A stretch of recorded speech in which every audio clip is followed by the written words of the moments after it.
Buenos días. Vamos a comenzar con la segunda mesa. Siguiendo instrucciones de Manuel, del comité organizador, vamos a obviar todo lo innecesario. No me voy a extender con el currículum de los ponentes. Como sabéis, en la mesa contamos con dos ponentes. Está Bruno Casal Rodríguez, que será el primero en intervenir, que nos va a hablar del coste social del consumo de sustancias psicoactivas. Es del Grupo de Investigación de Macroeconomía y Salud de la Universidad de La Coruña. Y a continuación hablará Francisco Javier Ayesta, de la Facultad de Medicina de la Universidad de Cantabria, muy conocido sobre todo por sus intervenciones en el campo del tabaquismo, en lo que tiene que ver con sus acciones dentro del Comité Nacional de Prevención del Tabaquismo. Sin más, y para no robarles tiempo, le doy primero la palabra a Bruno. Van a dar en torno a 20-22 minutos, así a ver si nos queda un tiempo para hacer preguntas, cuando quieras. Bueno, buenos días a todos y a todas. En primer lugar, muchas gracias por la invitación para poder exponer un poco nuestro trabajo en el campo de la adicción. Nuestro trabajo es un poco un cambio de tercio a lo que estáis viviendo en el Congreso, y vamos a hablar un pelín de economía para no economistas, ¿vale? Es decir, vamos a intentar acercar lo máximo posible lo que es, de alguna forma, de estimar. Lo que voy a intentar hacer es un resumen de un documento que en breve va a salir por el Ministerio de Sanidad y el Plan Nacional sobre Drogodependencias, de cómo tenéis o cómo deberíais de afrontar un estudio de costes, ¿no? Sin duda, viendo lo que está pasando con el envejecimiento de la población, viendo lo que está pasando con el gasto sanitario, la sostenibilidad del sistema, cada vez va a ser más necesario llevar a cabo intervenciones dirigidas a evaluar la eficiencia de las diferentes alternativas de gasto. Es decir, cada vez más vamos a tener que empezar a pensar desde los centros o desde los hospitales en hacer evaluación clínica. Vamos a tener que empezar a pensar en priorizar entre alternativas terapéuticas y ver estas alternativas desde el punto de vista del coste de las mismas y de los resultados que estas alternativas llegan a producir. Resultados, no solo resultados clínicos, que estáis acostumbrados vosotros a medir, sino que desde nuestro punto de vista, y una novedad que va a incluir este documento que vamos a editar en breve, es la estimación de los costes intangibles de la enfermedad. Es decir, la posibilidad de que dentro de los resultados de vuestra labor clínica se encuentre las ganancias en calidad de vida de estas personas. Vamos a ver cómo se pueden estimar y vamos a ver cómo le podemos incluso asociar un valor monetario a estas ganancias en calidad de vida, más allá de los resultados a los que estáis acostumbrados, ¿no? Básicamente, esta guía nace de una situación en la que, viendo estudios de coste de enfermedad, habíamos visto que hay una gran variabilidad de resultados en estos estudios. Esta gran variabilidad de resultados en estos estudios viene derivada básicamente porque están utilizando diferentes medidas, diferentes formas de valorar, de estimar, de incluir costes. Por eso nosotros hemos decidido, en cierta manera, llevar a cabo un documento que intente homogeneizar y que intente dar unas pistas de cómo deberíamos de afrontar un estudio de coste, tanto desde el punto de vista micro de vuestras unidades como desde el punto de vista macroeconómico. Básicamente, de lo que voy a hablar en estos minutos es de algunos aspectos metodológicos que son necesarios tener en cuenta antes de hacer un estudio de costes, de qué entendemos por costes tangibles, tanto directos como pérdidas de producción de las personas que están sufriendo una adicción, y por último, una parte de costes intangibles, todo lo relacionado con el dolor, el sufrimiento y las pérdidas de bienestar de las personas que sufren estos problemas de salud. Este es el documento de referencia, es un documento que va a salir en breve, que va a estar disponible para todos vosotros. Es un documento muy extenso y en el que hemos obviado lo que es una aplicación económica del problema. Es decir, hemos intentado acercar el documento a los clínicos, ¿vale? Por eso que vais a tener desmenuzado cómo estimar cada uno de los costes y muy detallado, con ejemplos prácticos de cómo podéis afrontar la estimación de cada uno de los costes. Es decir, no es necesario tener ningún conocimiento de economía previo, ¿vale? Solamente un control de hoja de cálculo mínimo, un control de hoja de cálculo Excel mínimo. Básicamente, son etapas.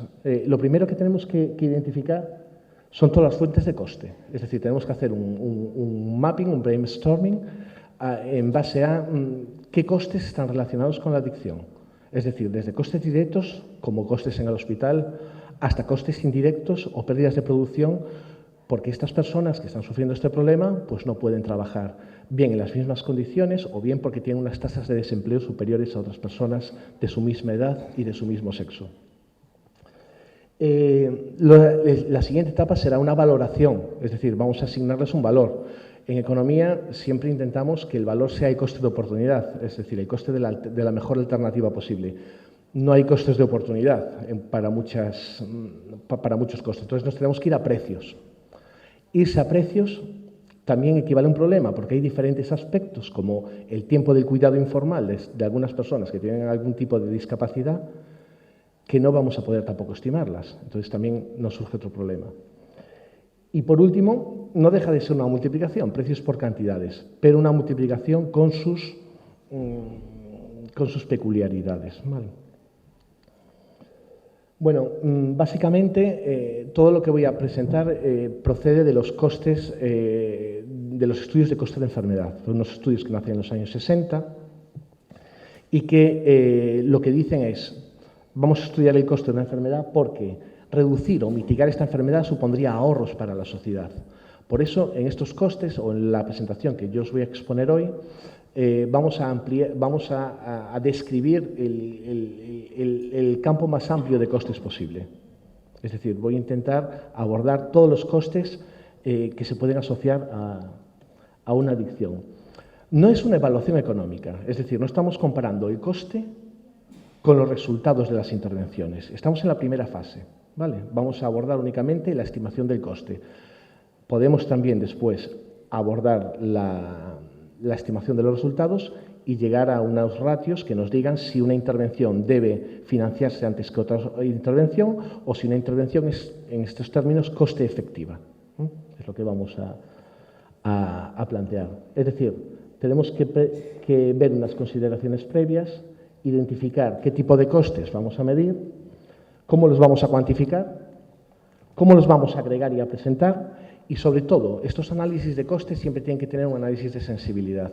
Hay determinadas variables que pueden estar sujetas a una gran variabilidad, entonces tenemos que considerarlo en el estudio. Es decir, no podemos, por así decirlo, dar una cifra exacta y única.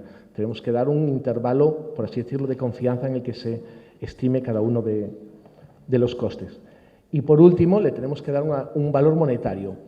Tanto le tenemos que dar un valor monetario a los costes hospitalarios, por ejemplo, como que le tenemos que dar un valor monetario a los años de vida ajustados por calidad que estas personas están perdiendo con respecto a su población de referencia. Es decir, después vamos a exponer qué es un año de vida ajustado por calidad. Básicamente, nuestra propuesta de clasificación de costes se divide en costes tangibles y costes intangibles. Dentro de los costes tangibles vamos a diferenciar entre costes directos, sanitarios y no sanitarios, y pérdidas de producción laboral, bien derivadas de muertes prematuras, es decir, son personas que salen del mercado laboral porque fallecen y fallecen a una edad anterior a la jubilación. Entonces, en teoría, la teoría económica nos dice que estas personas dejan de producir una serie de años, dejan de aportar PIB, por así decirlo, ¿no? Y por otro lado, en los costes intangibles, todo lo relacionado con la pérdida de bienestar, todo lo relacionado con el dolor, todo lo relacionado con el sufrimiento, tanto del paciente como de su entorno social más próximo, también lo podemos dividir en aquel coste intangible por muerte prematura, o lo podemos dividir en coste intangible no derivado por muerte prematura, pero que realmente está sucediendo. Es decir, esta pérdida de bienestar, esta pérdida, este dolor, este sufrimiento, esta rotura de relaciones sociales, sin duda lo podemos valorar, lo podemos incluir en la estimación e incluso le podemos asignar un valor económico. Por eso muchas veces nosotros incidimos mucho en los clínicos en que complementéis vuestras unidades de resultado de las terapias con unidades de calidad de vida, porque recogen dimensiones y aspectos más amplios que un simple test de orina.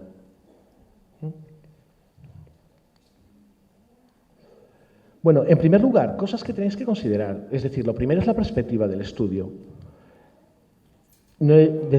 Si el estudio lo hacemos desde la perspectiva del paciente, es decir, qué costes se le asignan al paciente, lógicamente los salarios médicos no los vamos a incluir, pero sí vamos a incluir los fármacos en su parte de copago, si existiera.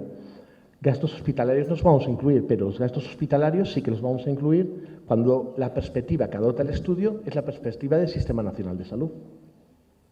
Y lo que os comentaba antes, desde el punto de vista de la sociedad, todos los costes han de ser incluidos, tanto los salarios médicos como los fármacos, los gastos hospitalarios, bajas laborales, tiempo de cuidado informal, etc. Después, en la metodología de estimación de costes, vamos a tener también la posibilidad de ir mucho al detalle o en aquellas variables en las que no tengamos información, pues hacer un simple coste por paciente. Es decir, todo dependerá del grado de detalle que queramos. Si queremos hacer una evaluación económica en la que queramos comparar costes con resultados a nivel clínico, lógicamente nos tenemos que ir al detalle de los microcostes. Tenemos que saber, paciente por paciente, en qué costes se están incurriendo y los costes de nuestra unidad clínica a poder asociarlos a cada uno de los pacientes que tenemos. Esto es muy laborioso, muy trabajoso y muy caro desde el punto de vista de los estudios. Sin embargo, si lo que queremos hacer es un estudio a nivel macroeconómico, pues ya nos podemos ir a otro tipo de detalle, un detalle pues menos preciso, como puede ser el coste por paciente, el coste por tratamiento, o en el tema de los gastos hospitalarios, como pueden ser los GRDs. ¿Vale? Los GRDs, los grupos relacionados de diagnóstico, son una medida de isocoste de pacientes que en teoría se estima que tienen un consumo similar de recursos. Los GRDs caerían en el case mix. ¿Vale? Entonces, lo que os quiero enseñar con esta figura básicamente es que, primero, nuestro estudio va a depender de la perspectiva que adoptemos, incluiremos unos costes o otros, o, por otro lado, nuestro estudio va a ser más preciso o menos preciso en función de si es una evaluación económica o si estamos queriendo estimar gastos a nivel pues, más macroeconómico, más generalista. Igual ya no tenemos que ir tanto al detalle. Ir al detalle supone incurrir en más costes y más horas de investigación. En cuanto a los costes tangibles, vamos a hacer un desfile, por así decirlo, rápido por los diferentes tipos de costes. Bueno, el primer gran grupo de costes tangibles pues son las hospitalizaciones. El conjunto mínimo básico de datos de hospitales del Sistema Nacional de Salud nos puede dar información sobre el coste de las hospitalizaciones. Antes de ver el coste tenemos que saber qué códigos de enfermedad están asociados con la adicción que queremos incluir en nuestro estudio. Vale, entonces, primero sería hacer una búsqueda bibliográfica de códigos de enfermedad y hacer una solicitud al Sistema General de Información Sanitaria para que nos dé los GRDs asociados. Los GRDs, como os digo, son, por así decirlo, información en la que te está dando el coste medio de cada una de las intervenciones y la estancia media de estas personas en los hospitales. Es decir, tenemos una información bastante fiable de aquí, ¿no? Pero, por otro lado, yo lo que quiero dejar también para reflexionar es que cuando estimamos costes hospitalarios tenemos que pensar no solo en el diagnóstico principal, por ejemplo, consumo de cannabis, sino que tenemos que pensar también en los diagnósticos secundarios. Es decir, el consumo de cannabis puede ser un diagnóstico secundario que está generando un mayor coste en su diagnóstico principal por el que ingresó. Igual ingresó pues, por una angina de pecho. Y esta angina de pecho se va a ver agravada porque hay un consumo de cannabis detrás. Entonces, hay un problema importante, el problema de los diagnósticos secundarios, que también tenéis que reflexionar y tenéis que pensar. Y, por otra parte, también tenéis que pensar en las enfermedades relacionadas. Es decir, no nos podemos olvidar que hay determinados ingresos en el hospital que, aunque no sea palpable que es un ingreso por consumo de drogas, sí que detrás de este ingreso hay un problema de consumo, como puede ser, por ejemplo, las cirrosis hepáticas y los consumos de alcohol. Muchos estudios que hemos estado evaluando pues están sesgados en el sentido de que no incluyen diagnósticos secundarios ni tampoco incluyen enfermedades relacionadas. ¿Vale? Es importante también que lo tengáis en cuenta. Bueno, no nos vamos a parar. Comentaros que en breve también, junto a Claudia Costa del Observatorio Europeo sobre Drogodependencias y a David Morgan de la OCDE, hemos estimado a nivel europeo usando esta técnica, lo que son los costes hospitalarios de las adicciones, separando, por un lado, el coste del consumo de drogas del consumo de alcohol. En breve lo podréis, creo, me imagino que saldrá publicado en breve en el International Journal of Health Policy. Atención primaria urgente, pues es una pata que está en parte sin cubrir. Es decir, mientras que la atención primaria podemos tener datos a partir de la base de datos clínicos de atención primaria del Ministerio de Sanidad, es más complicado tener datos de atención urgente, aunque existen indicadores específicos elaborados, por ejemplo, por el Plan Nacional. Sin embargo, la valoración de estos episodios es muy complicada. Es decir, al final o utilizas tarifas de reembolso o te vas a un coste medio por paciente, pero como sabemos, no todos los pacientes que ingresan en urgencias tienen el mismo coste.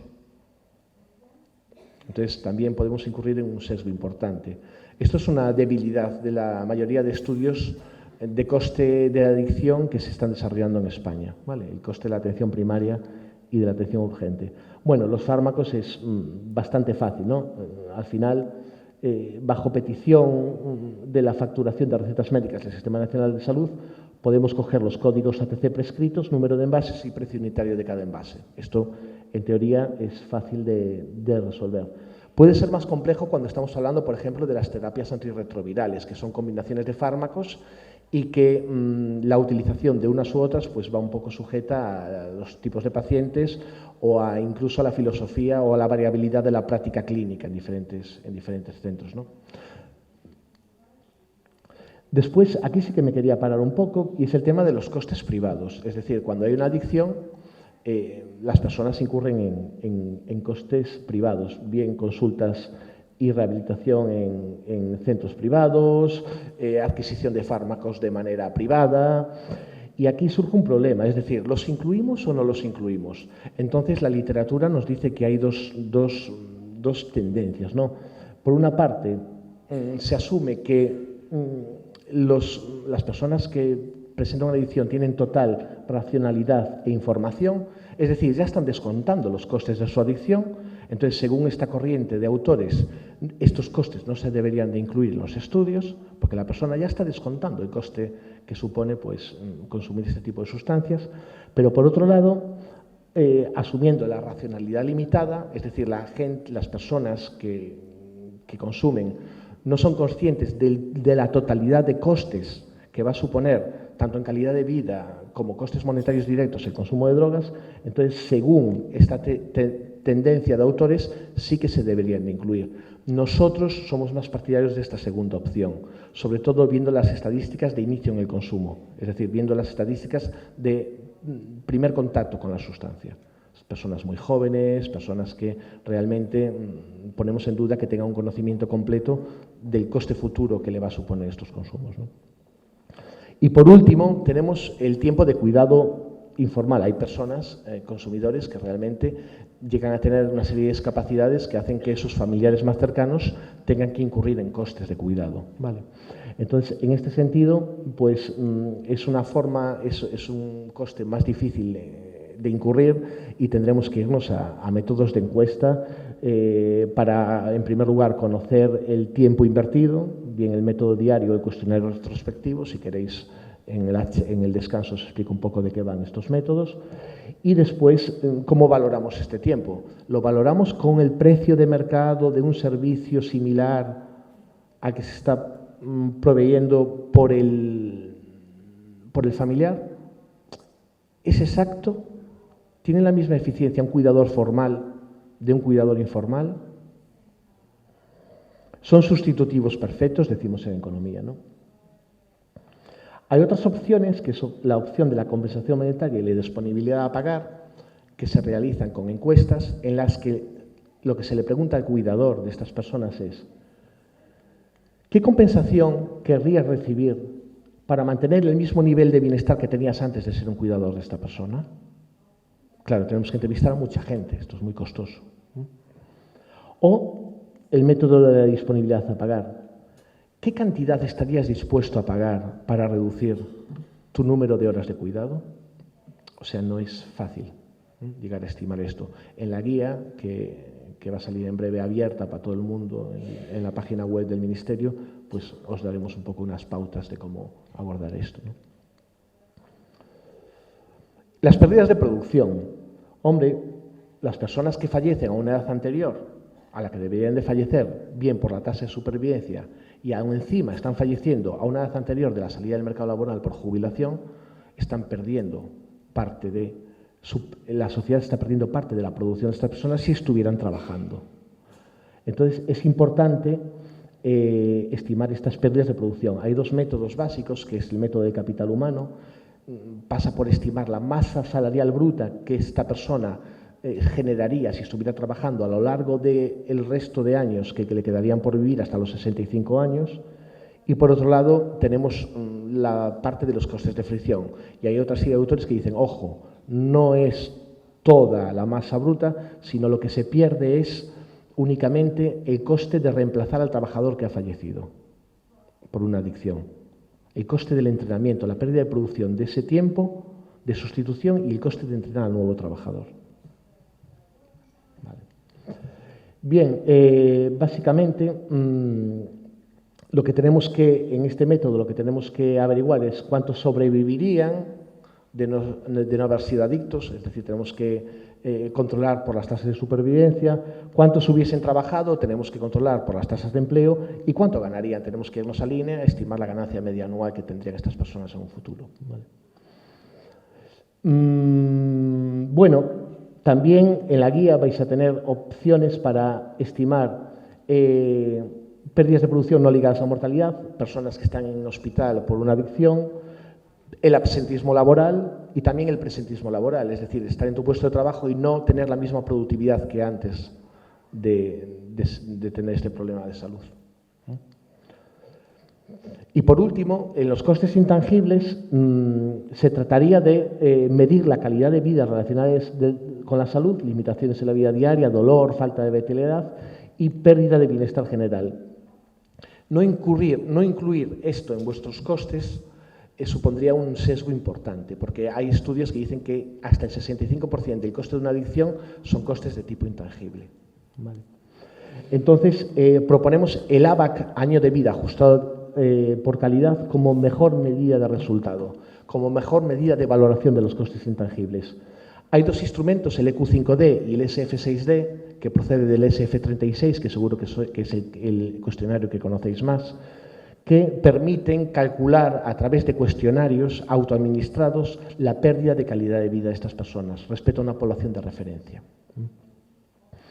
Entonces, podemos calcular la pérdida de calidad de vida tanto en el año de estudio como de las muertes prematuras también, como habíamos hecho en la pérdida de producción. Y aún encima, esta medida también la podemos trasladar a través de diferentes estimaciones a un valor monetario. Podemos asignar un valor monetario al ABAC. Entonces, básicamente, un año de vida con salud plena, con calidad de vida plena en España, está valorado, la estimación que más se utiliza es la de Vallejo Torres, está entre los 21.000 y los 24.000 euros. Pero antes de asignar este valor monetario, lo que tenemos que hacer es calcular el número de ABACs que pierde esta población por la situación de dependencia a una sustancia. ¿Vale? Cualquier pregunta que tengáis, bueno, tenéis mi contacto, no dudéis en escribirnos para cualquier pregunta, cualquier duda, en visitarnos, si queréis abordar algún tipo de evaluación económica en vuestros centros, estaremos encantados y gustosos de echaros un cable sin ningún problema. Vale, gracias.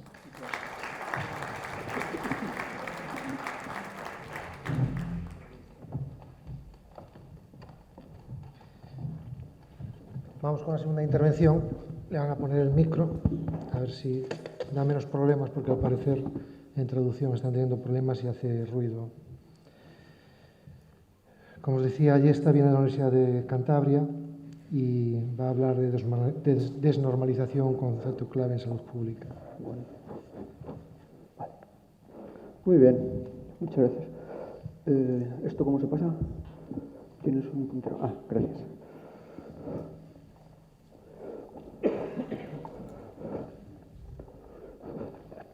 Muy bien. Bueno, muchas gracias por la invitación a estar aquí.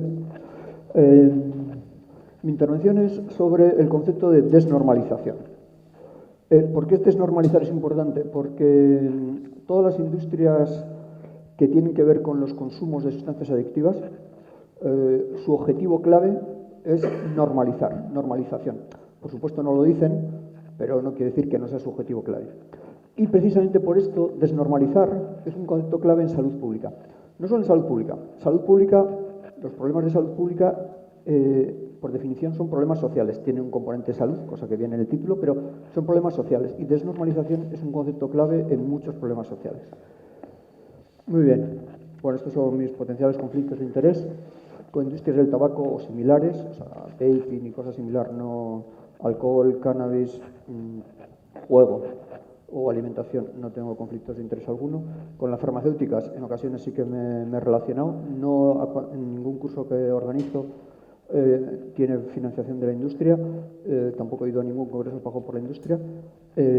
Cuando organizo algún congreso, establece relaciones, ellos no fijan el programa, pero tienes que hablar con ellos, indudablemente, porque al final son los que van a traer a la gente, etcétera, a los asistentes. Y luego cuando tengo que dar una charla, pues depende de quién sea el patrocinador. En este caso, que yo sepa, no hay patrocinador de la industria. Muy bien, la intervención son 7 puntos divididos en... Bueno, y sigue con las conclusiones. Vale, perfecto. Muy bien. Esto es una cosa... 500 millas de Indianápolis. 500 millas de Indianápolis, el ganador bebe leche. Esto es absolutamente absurdo. O sea, quiero decir... ¿Cómo decir? ¿Por qué es absurdo que en las 500 millas de Indianápolis la gente beba leche? No sé.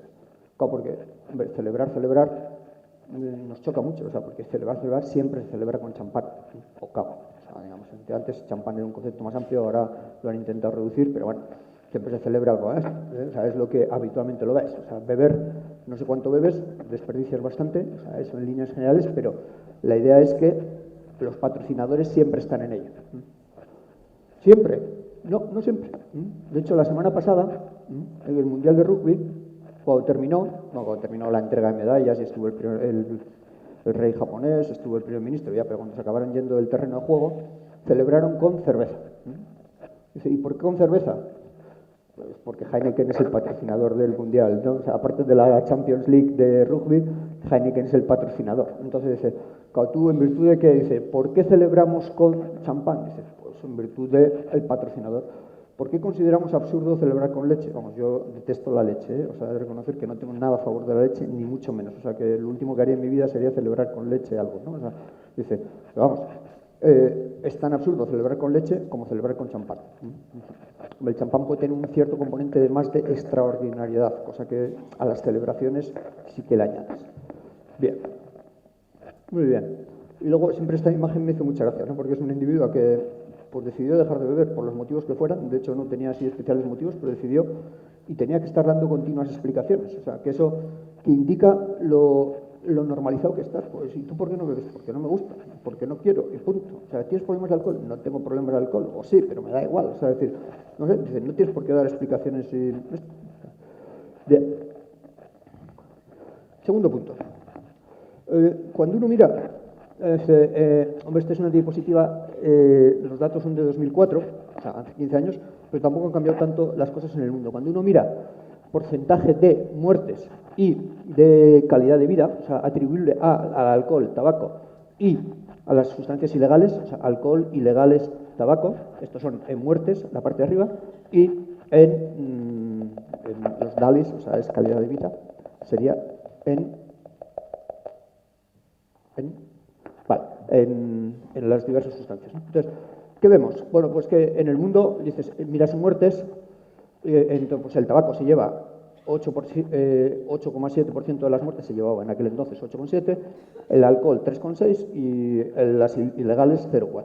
Si miras en calidad de vida, pérdida de calidad de vida, el alcohol se lleva más en todo el mundo, o sea, es decir, en ese sentido, aunque no en los países desarrollados, y el tabaco el segundo y las ilegales el tercero. Si vas mirando, los datos estos son un poco más antiguos, pero tú dices, bueno, ¿de qué se muere la gente en el mundo? En todo el mundo. Países más desarrollados, que son los que aquí vendrían en rosa, de desarrollo medio, no, de ingreso medio propiamente. Hoy en día se utiliza de ingreso medio. Serían los de aquí y los de ingreso bajo. Entonces vemos cómo, bueno, pues de diversos factores de riesgo de enfermedad, tabaco, alcohol, y aquí están las ilegales. Cuando miras calidad de vida, y los datos aquí son un poco más recientes, son del 2012, pues siempre está tabaco, medalla de plata una vez más, alcohol quinto, y están aquí las ilegales, ¿no? En ese sentido. Y cuando vamos a mirar los últimos datos, digamos, no os fijéis en los números, sino simplemente están en orden. Estos son en todo el mundo y en ambos sexos, ¿no? Entonces, digamos, hipertensión sigue siendo el principal factor de riesgo, fumar, el alcohol. En el mundo hay diferencias enormes entre mujeres y varones. Si miramos qué pasa en Europa Occidental, arriba es en mujeres, vemos que las 5 principales causas de muerte, en el caso de las mujeres sería fumar, alto peso, alto índice de masa corporal, esto es hiperglucemia en ayunas, o sea, es decir, diabetes tipo 2, esto es hipertensión sistólica y el alcohol. Vamos a los varones, fumar, alcohol, hipertensión sistólica, diabetes tipo 2 y sobrepeso, obesidad. Vale. Este sería el punto 2. O sea, digamos, nosotros con cuáles tenemos problemas, dices, con las legales. En salud pública, desde un punto de vista de salud pública, lo que es claro es que las que nos dan problemas son las legales. Quizás no por ser legales, sí que es lo que voy a traer, sino por estar institucionalizadas, por haber estado por estar normalizadas. Claro, cuando uno ve esto, también lo que ve es un agravio comparativo a la hora de la regulación. Es decir, que lo primero que dice, aquí dice, las que más problemas nos dan son las que más laxos somos y las que menos problemas nos dan son las que menos laxos somos. Sí, y el tema de los agravios comparativos suele ser lo que más problemas da en líneas generales. O sea, en general nadie se te queja si eres superborde con tu hijo de vecino, pero como seas amable con uno y poco menos amable con el otro, vas a tener un mogollón de problemas. O sea, te compensa más en general ser superborde con casi todo, homogéneamente, ¿no? O sea, entonces, bien, es una cosa muy peculiar, pero es así, los humanos somos así. Bien, vale, tercer punto. Bien, esta es la boda de mis padres. Es una foto que no tiene desperdicio y tampoco la voy a dejar mucho tiempo porque la gente se va a perder en ello. Pero sí que voy a contar una cosa que ocurrió 12 años después de eso. Entonces un día llegamos mi hermano y yo a comer a casa y había champán. Había champán, que es la primera vez que yo tomé champán en la vida, ¿no? Entonces, porque en mi casa se tomó, porque con mucho se tomaba el gaitero por Navidades y punto, ¿no? O sea que, bien. Entonces dijeron, ¿y esto? Entonces, ¿sabéis por qué tenemos? Dice, porque por fin, desde que nos casamos, ya no tenemos ninguna deuda, no debemos dinero a nadie. Para mí aquello fue un shock, o sea, fue un shock clarísimo. O sea, bueno, en primer lugar, porque descubrí que cuando te casas te endeudas, o sea, cosa que tenía una visión un tanto más romántica hasta entonces del asunto. 2, descubrí que en mi casa habíamos tenido deudas continuamente y yo ni lo sabía, ni me lo olía, ¿no? Entonces dije, ¿y qué más cosas hay que yo no sepa? O sea, hay un mogollón de cosas que ni me huelo que no las sé, ¿no? Entonces es donde descubres que que te estás perdiendo muchas cosas. Bien, y luego, claro, bebimos champán. Es una de las cuestiones que dice, celebrar se celebraba con champán, probablemente fuera cava, en ese sentido, pero vamos, en ese sentido. Celebrar se celebra, esto es un tema claro, no hay ninguna duda, está totalmente normalizado. Y también nosotros lo vimos, o sea, yo debía tener 11 años, mi hermano tenía 10. Claro, que es una manera muy concreta de normalizar. A mí determinados consumos me los normalizaron, pero hay otros consumos que en casa me los desnormalizaron. No voy a entrar en ello. Esto es una foto que es absurda, o sea, porque son un par de padres que son unos cachondos mentales que se dedican a hacer fotos absurdas de sus hijos gemelos. Esta es una de las fotos absurdas que no voy a entrar en ello, pero digamos, hombre, no digo yo que estos somos mi hermano y yo con 11 años, pero no es exactamente así, ¿no? O sea, ni mucho menos. Bien. Claro, normalizar y desnormalizar. Bueno, aquí es la historia de Raquel. Esto ocurrió 2 años después de estar libre de deudas. O sea, yo ya tenía 13 años y pico, y entonces había una que nos cortejaba a 2, tonteaba con 2 de nosotros, ¿no? 2 de nuestra pandilla y tal. Yo con el tiempo he reconocido que probablemente a quien más caso hacía al otro, y entonces yo no sé muy bien exactamente lo que era, pero bueno, hacía lo que buenamente podía.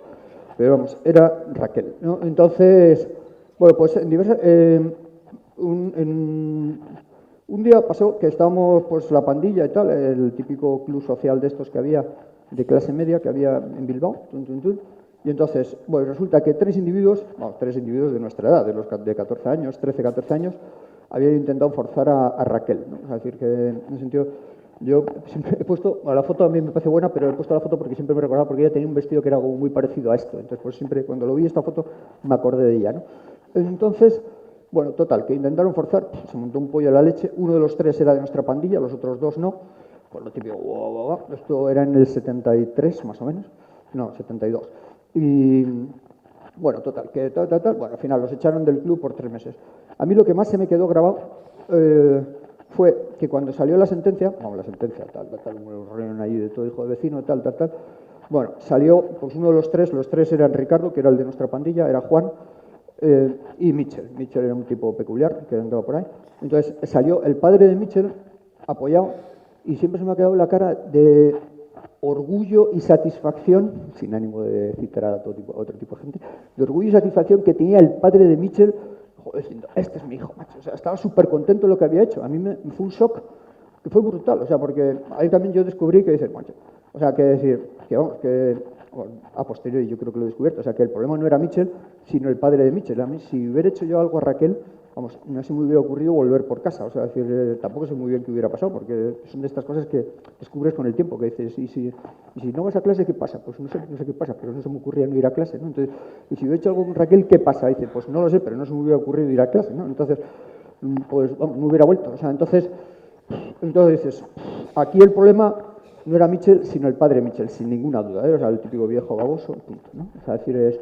Bien, y me acordaba, no sé si habéis visto esta película, Cinderella Man es la historia de un boxeador, que es este, y hay una escena que es muy curiosa, cuando habla con el hijo, como no tienen dinero, es la crisis del 29, se están planteando enviar al hijo pues fuera con otros familiares, etcétera, etcétera.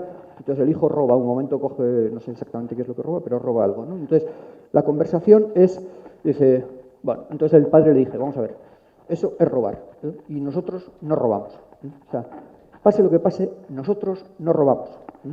Nunca. Yo creo que en castellano la traducción es nosotros no somos de esa gente. O sea, no lo sé porque yo la vi en castellano. Luego intento buscar el guión en castellano y no ha sido fácil, lo he encontrado solo en castellano. Dice, ¿lo pillas? Dice, ¿me das tu palabra? Sí. ¿Me lo prometes? Lo promete. Y le da la mano y le dice, y nunca te dejaré, nunca te enviaremos a otras cosas. Y esta es una típica conversación. Pero bueno, esto es un intento de control parental, de marcar las cosas, etc. Bien. ¿Control parental frente a qué? Esta es otra de las cuestiones. Esta es una premio Nobel, Conversa, Noruega, premio Nobel de literatura, que debe ser un tipo importante porque están las monedas de 500 coronas. Esto. Entonces ella nos cuenta sus memorias, se crió a finales del siglo XIX, cuenta sus memorias que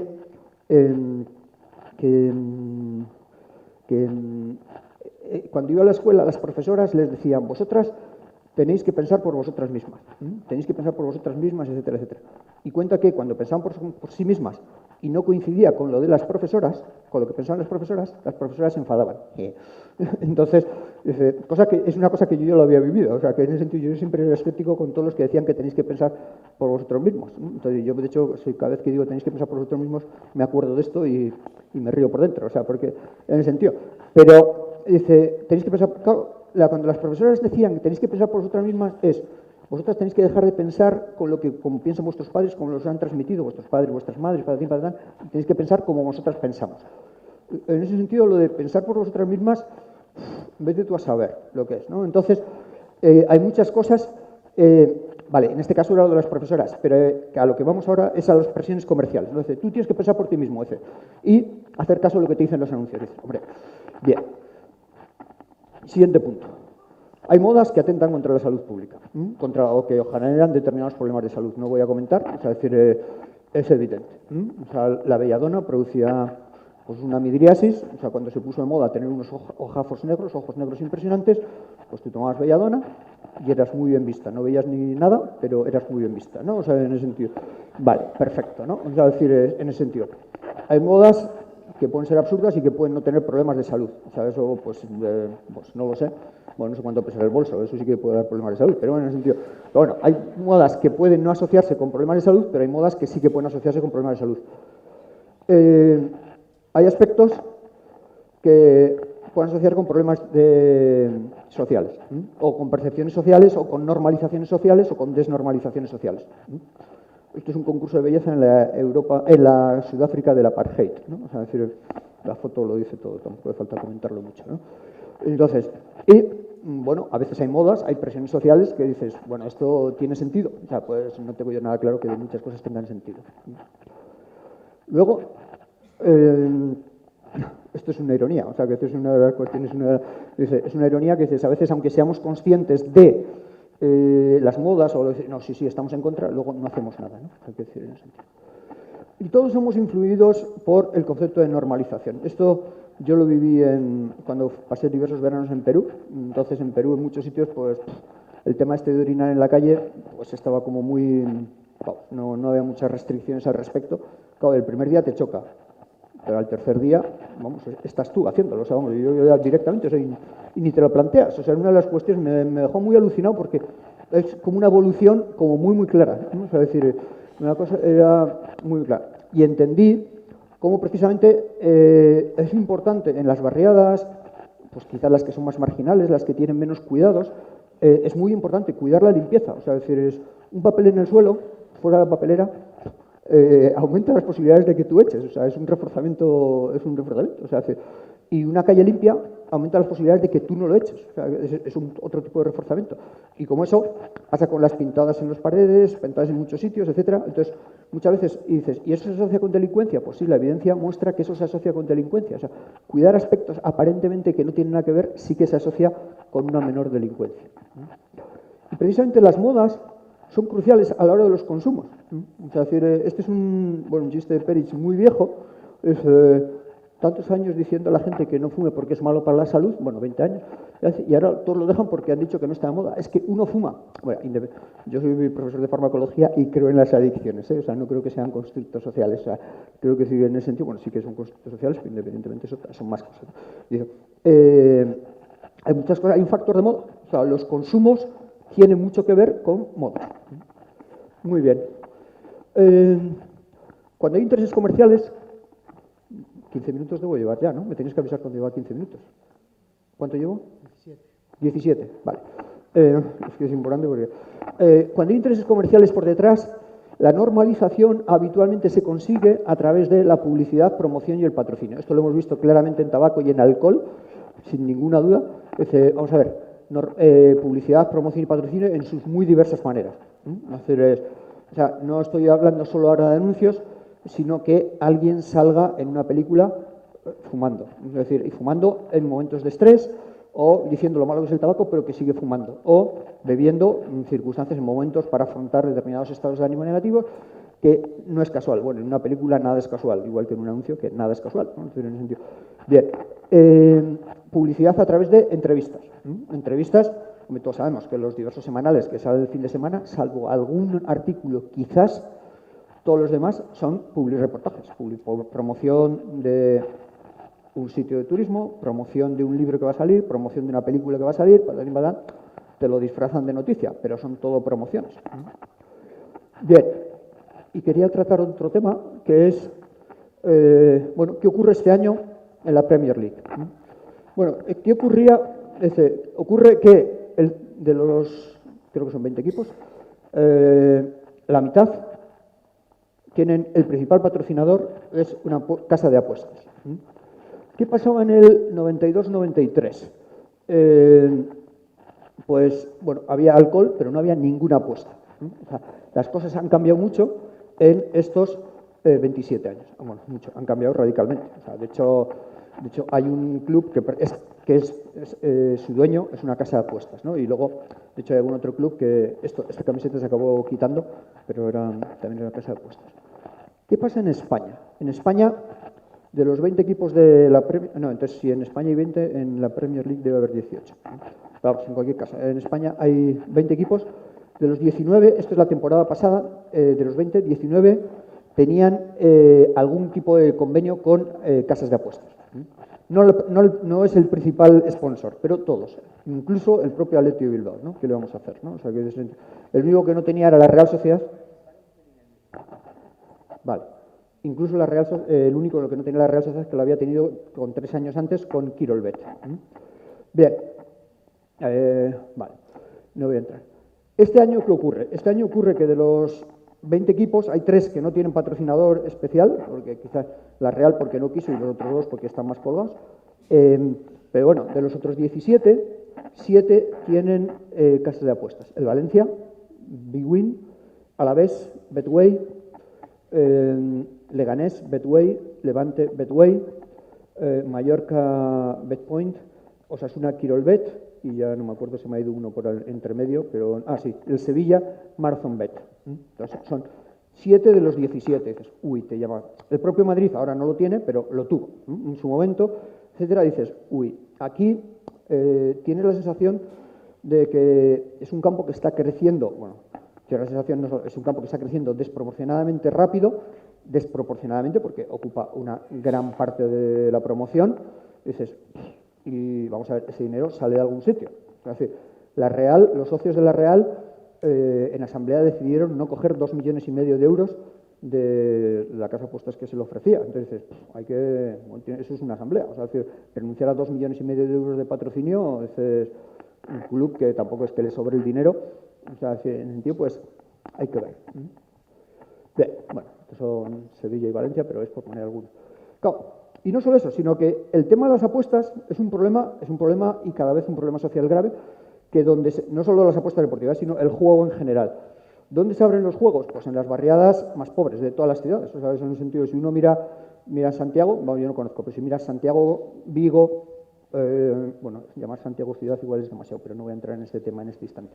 O sea, miras Vigo, A Coruña, etcétera, y seguro que donde te piden abrir casas de apuestas no es en el centro-centro, es decir, sino en las es decir, ¿por qué? Porque son precisamente las personas que en una situación económica más inestable son las que más apuestan por una serie de cuestiones. Claro, uno puede pensar, dice, bueno, pero no es problemático. Dices, uy, sí que es problemático.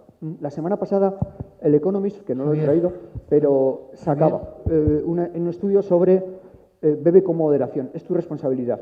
Claro, llegó a la conclusión, el Economist de economía supongo que sabe, entonces decir, vamos a ver, si la gente bebiera con moderación, las industrias del alcohol se hundían. Ellos viven de los que beben sin moderación. Y los que beben sin moderación, precisamente, vamos, sin moderación, o con lo que nosotros habitualmente no llamaríamos moderación. Y los que beben precisamente sin esa moderación son precisamente los más influenciados por la publicidad y los que más problemas tienen. Javier, sí. Te quedan 2 minutos. 2 minutos. Precisamente frente a eso, tú consideras, dices, no todo el mundo acaba teniendo problemas, por supuesto que no, pero algunos sí. Los más vulnerables, bueno, esto puede ser más tautológico, los que acaban teniendo problemas por definición siempre son los más vulnerables, ¿no? O sea, en ese sentido. Bien, entonces, 2 ideas claves sobre este tema. Uno, este asunto necesita ser regulado. Habitualmente los asuntos ya están regulados. Cuando decimos regulado, necesita ser regulado de otra manera. Regular sí, pero sin caer en los peligros de la hiperregulación. Cuando la gente te habla de los peligros de la hiperregulación, dice, mira, macho, o sea, si lo que nosotros queremos es que tú no des problemas. Si regulamos y sigues dando problemas, te vamos a seguir regulando. Si a eso le llaman hiperregulación, ya lo siento, o sea, pero muchas veces te dicen, no, hiperregulación no. Hiperregulación es decir, tú regula, pero yo sigo haciendo lo que me dé la gana. Perfecto. Vale, entonces, y la segunda idea es el nanny state, el concepto de estado nodriza. Entonces, no quiero vivir en estado niñera, donde la gente me esté diciendo dónde puedo ir y lo que no puedo hacer. Entonces, en ese sentido, porque su gobierno sabe mejor que tú.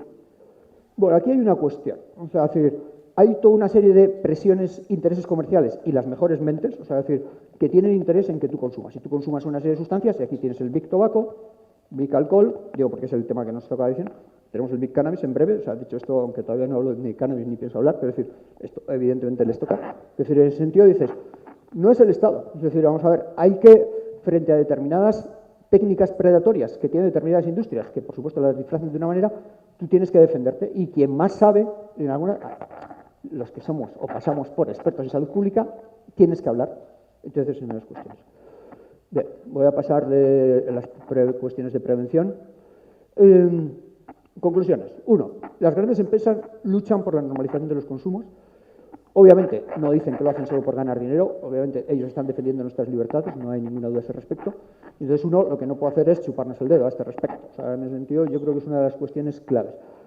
Y, en ese sentido, espíritu crítico, tenéis que pensar por vosotros mismos, tenemos que pensar por nosotros mismos, o sea, es decir, en ese sentido lo que se necesita es que recuperar el control social. En ese sentido, si tú resumes, Islandia, ¿qué es? Es un intento de control social, en concreto, control parental para los menores de edad. Es decir, en el sentido, tío, macho, no podemos dejar que nos sodomicen una y otra vez por intereses comerciales disfrazados de lo que tú quieras. Pero no solo con menores de edad, que podría ser el ejemplo de Islandia, sino con muchas otras cuestiones. Y dices, vamos a ver, no es el Estado niñera, sino que decir, ante una serie de presiones que tú tienes que defender a los ciudadanos más vulnerables, que todos somos más vulnerables. Muchas gracias.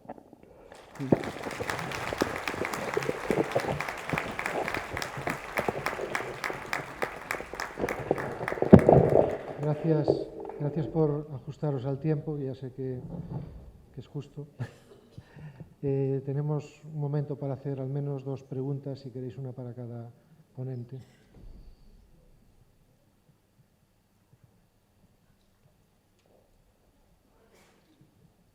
Bueno, muchas gracias por las intervenciones. El doctor... Vale, está, ¿no? Muchas gracias por las intervenciones y quería preguntarle a Javier Ayesta, ya sé que estamos en un foro de cannabis, pero con respecto a la publicidad de las apuestas, si eso tendríamos que solicitar que lo regulasen igual que se reguló la publicidad de tabaco. Bueno, vamos a ver, yo creo que es absolutamente obvio. Si uno quiere saber qué ha pasado en salud pública, la OMS tenía antes una cosa que llamaba la TFI, Tobacco Free Initiative, o sea, todo lo que dependía de tabaco, y ha desaparecido. Eso que dice, ha desaparecido, no existe. No existe porque ha sido metido dentro de una unidad mucho más amplia que se llama enfermedades no transmisibles. La OMS tiene claro que lo que ha sido útil en tabaco, porque tabaco era un caso muy llamativo, muy flagrante, lo que ha servido para desnormalizar todo el consumo de tabaco, restricciones de publicidad, de sitios de consumo, toda una serie de cuestiones, o sea, todo el empaquetado genérico, que en España no lo tenemos, pero en otros países sí. En el fondo es la manera que tú tienes de luchar frente a una serie de industrias muy peculiares. En concreto, dentro de las enfermedades no transmisibles, non-communicable diseases, están todas las que se refieren a el tema de la alimentación, o sea, hipertensión, vamos a decir en el sentido, diabetes 2, en el sentido, y el alcohol. Entonces, la OMS ha entrado a saco en la medida que la OMS, que depende de los gobiernos, puede entrar a saco, que esto es una cuestión muy discutible, ¿no? O sea, en un sentido amplio, ha entrado a saco con alcohol, entra a saco con todo lo que tiene que ver con el azúcar, con todo lo que tiene que ver con la sal y con muchas industrias alimentarias que hoy está encontrando mogollón de enemigos, ¿no? Entonces, juego es otra cuestión que va a haber que entrar a saco, es decir, porque es un problema muy, muy serio y en muy poco tiempo, o sea, es decir, en muy poco tiempo, es decir, en el sentido yo veo, es decir, ahora estamos en el 19, pues en el 25, vamos en el 2025, yo estoy preguntando, pero vamos a ver, ¿estos tíos eran gilipollas o qué? O sea, no se daban cuenta de qué es lo que estaba pasando, o sea, porque es obvio lo que está pasando, o sea, es decir, no decir, si seguimos así, dentro de 10 años vamos a tener problemas, dice, no, los problemas están. Quizás no crean titulares o quizás cuando crean titulares no son esto. Es decir, hay un problema de juego y mucha gente lo ve. Es decir, ¿se puede parar? Sí, es decir, se puede parar. Se puede intentar regular de alguna manera alternativa. Regular está regulado, o sea, es decir, como he comentado antes, es decir, hay que intentarlo ver. O sea, es decir, y es responsabilidad bueno, en principio es responsabilidad de la sociedad civil, que la sociedad civil, o sea, nosotros, en ese sentido como sociedad civil, actúa a través de los gobiernos. O sea, que eso entiendo. Yo creo, no he contestado, pero bueno, yo creo que sí.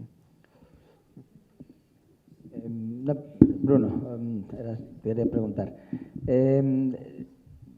Los estados, en principio, legalizan o fiscalizan porque quieren ingresar dinero, ¿no? A través del tabaco, ingresamos una cantidad de impuestos.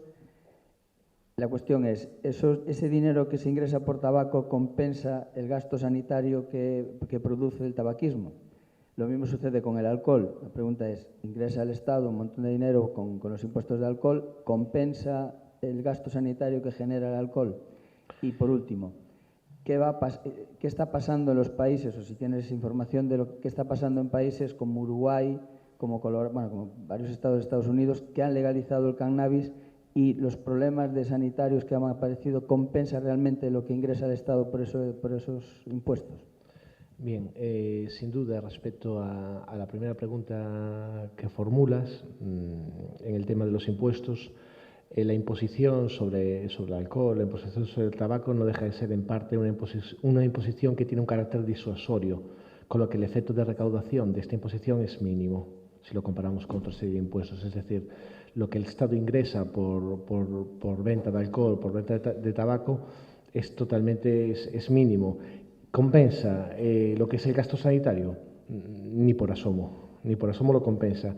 Pero es que podemos caer en la tentación de pensar de que solo el coste de una adicción está vinculado al gasto sanitario.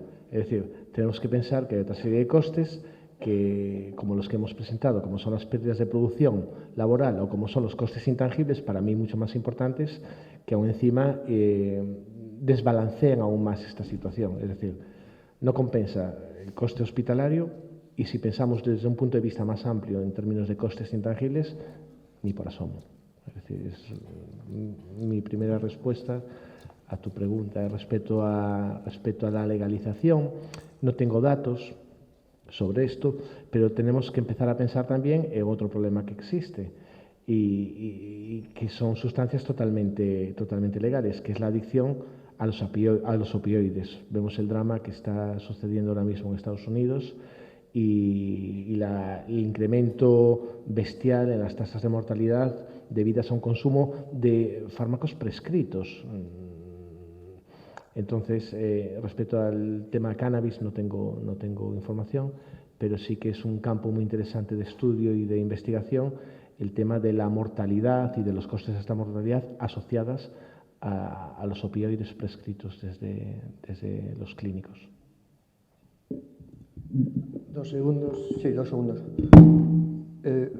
Respecto a la primera cuestión, ¿le compensa al Estado? Bueno, ya lo ha contestado él. ¿Le compensa al Gobierno? Esto es otra de las cuestiones. Es decir, en el sentido, los impuestos es dinero líquido a corto plazo. En el sentido, los otros son gastos que tú incluyes. Muchos van en los consumidores, con lo cual dices, son gastos sociales, yo lo explico muy bien, etcétera, etcétera. Entonces, digamos, gastos, mira, aquí tengo dinero líquido a corto plazo y luego los costos son a medio y largo plazo. O sea, los gobiernos, yo voy a estar como mucho 4 años. En España llevamos 4 elecciones en 4 años, o sea que ni siquiera esa media. O sea que en ese sentido, entonces a veces, ¿al Estado le compensa? No. Al gobierno, yo no estoy haciendo ninguna crítica a ningún gobierno porque si estuviera en el gobierno igual haría lo mismo. O sea que en ese sentido también, ¿el gobierno compensa? Muy probablemente, pues no. O sea, igual sí que le compensa a los gobiernos. Bueno, muchas gracias por vuestras exposiciones. Vamos a terminar. Gracias a todos por vuestra atención y ahora creo que hay un momento de descanso.